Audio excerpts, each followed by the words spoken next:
एक इंटरव्यू के दौरान महिला उम्मीदवार से पूछा, शादी के बाद लड़कियों की कौन सी चीज़ बढ़ जाती है। दोस्तों, इस वीडियो में हम आपको ऐसे ही कुछ लॉजिकल और आईएएस इंटरव्यू में पूछे गए सवाल और उनके जवाब बताएंगे जो आपके दिमाग की बत्ती जला देंगे।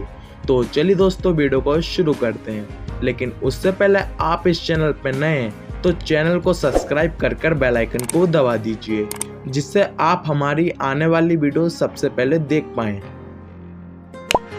फर्स्ट क्वेश्चन है, बोर्ड मेंबर ने महिला उम्मीदवार से पूछा, मान लीजिए आप किसी जिले के डीएम हैं और आपके पास कुछ लोग आते हैं जो बोल रहे हैं कि उनको एक ही समय पर एक ही जगह पर जुलूस निकालना है।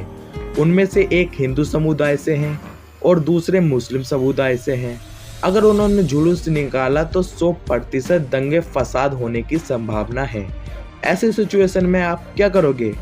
महिला उम्मीदवार ने कहा, सर ऐसे सिचुएशन में मैं उनको अलग अलग समय पर जुलूस निकालने को कहूँगी।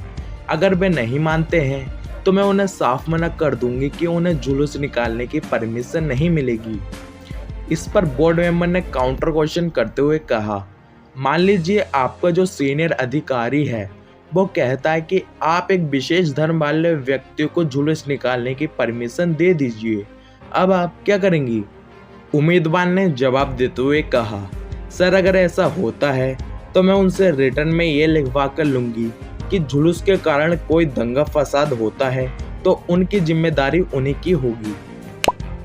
सेकंड क्वेश्चन है, उम्मीदवार से पूछा, एक अच्छा कमाने वाली लड़की एक बेरोजगार लड़के से शादी करना चाहती है, तो आपका इस बात पर क्या मानना है? उम्मीदवार ने कहा, सर वो तो उस लड़की की चॉइस है। अगर उसको वह लड़का उसे जीवन साथी के रूप में नजर आ रहा है, सर कुछ भी कारण हो सकते हैं। वह लड़का तैयारी कर रहा है या भविष्य में अपना कोई स्टार्टअप खोलना चाहता है। इस पर बोर्ड मेंबर ने फिर सवाल करते हुए कहा, वो लड़का काम ही नहीं करना चाहता है। बेसिकली उन्होंने ये डिसाइड किया है कि लड़की कमाएगी और लड़का घर पर रहेगा। उम्मीदवार ने कहा, अगर उन दोनों को कोई परेशानी नहीं है तो मुझको भी कोई परेशानी नहीं है। अगर हम सालों साल ऐसी परंपरा चला सकते हैं जहाँ पर लड़का कमाएगा और लड़की घर पर रहेगी, तो हम ये भी परंपरा चला सकते हैं कि लड़की कमाएगी और लड़का घर पर रहेगा। यह उनके लिए ठीक है। नेक्स्ट क्वेश्चन है, उम्मीदवार से पूछा गया, मान लो एक आदमी ने नसबंदी करवाई और उसके 1 साल बाद उसकी पत्नी ने एक बच्चे को जन्म दे दिया, तो बताइए उस बच्चे का बाप कौन होगा? उम्मीदवार ने जवाब देते हुए कहा, सर कानून के मुताबिक अगर कोई आदमी नसबंदी करवा लेता है जिसके बाद शादी कंटिन्यू चल रही है और उसके बावजूद उसकी पत्नी बच्चे को जन्म देती है, तो उस बच्चे का बाप वही आदमी कहलाएगा। हालांकि बायोलॉजिकल रूप से वह आदमी उस बच्चे का बाप नहीं है, लेकिन कानूनी रूप से उस बच्चे का बाप वही आदमी कहलाएगा, ताकि बच्चे के भविष्य पर कोई बुरा प्रभाव ना पड़े। नेक्स्ट लॉजिकल क्वेश्चन है, दोस्तों कई बार इंटरव्यू के दौरान बोर्ड मेंबर ऐसे सवाल पूछ लेते हैं जिससे उम्मीदवार अपना आपा खो बैठता है। बोर्ड मेंबर यही टेस्ट करने के लिए ऐसे सवाल पूछते हैं कि ऐसे सवालों के जवाब उम्मीदवार पॉजिटिव या नेगेटिव वे में देता है। इसी प्रकार एक बार महिला उम्मीदवार से पूछा कि शादी के बाद लड़कियों की कौन सी चीज़ बढ़ जाती है।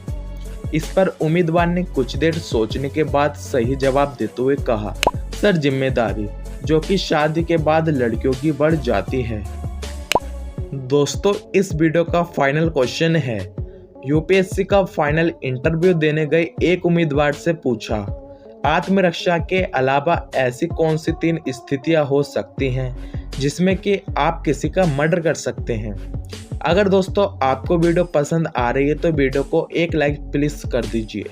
उम्मीदवार ने कहा, सर इंडिया में अगर किसी कंट्री के साथ वॉर हो जाए और मुझे बॉर्डर पर भेजा जाए, अगर ऐसी ज़रूरत पड़ती है तो मैं वहाँ पर दुश्मन की हत्या कर सकता हूँ।